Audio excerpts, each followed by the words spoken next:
New Zealand, a beautiful island nation far out in the South Pacific, surrounded by endless ocean and known for its stunning landscapes, towering mountains, lush green valleys, blue lakes, and incredibly peaceful lifestyle. It's ranked as one of the most peaceful countries in the world. The air is clean, crime is rare, the standard of living is high, and life moves at a calm and quiet pace. You'd think everyone would want to live here, right? But here's what most people don't know. Almost 80% of New Zealand is completely empty. Yes, no cities, no towns, just untouched forests, snowy peaks, and wide open land. So why is so much of this paradise uninhabited? Let's find out. First, let's look at where people actually live. Around 70% of the population lives in the North Island, and nearly half of those people live in just one city, Auckland. That means the rest of the country, especially the South Island, is almost completely untouched. Even though it's full of scenic beauty, like the Southern Alps,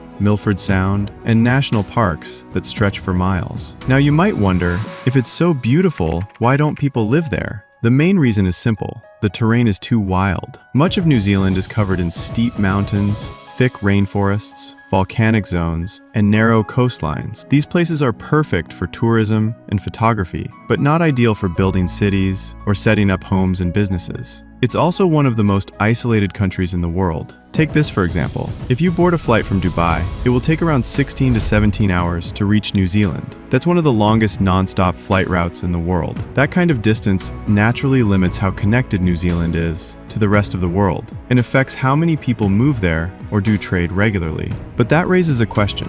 If New Zealand is so far, how did humans even reach it in the first place? According to official records, it was first discovered between 1320 and 1350 AD by the Maori people. They were master navigators from the Polynesian islands. They left their homes in large wooden canoes and crossed the Pacific Ocean to reach New Zealand. But according to Maori legends, the island was actually discovered even earlier, around 750 AD, by a fisherman named Kupe. He set out into the ocean chasing a giant octopus and ended up discovering a completely new land. That's how this remote island was first settled, by brave explorers, long before the world had maps or GPS. And even today, New Zealand remains one of the least crowded countries on Earth, with a population of just around 5 million people. To put that in perspective, it's fewer people than many major cities, like Dubai, which alone has around 3 to 4 million people. Yet New Zealand is much larger in size. So naturally, most people choose to stay in the urban zones, where schools, hospitals, jobs, and infrastructure are easily available.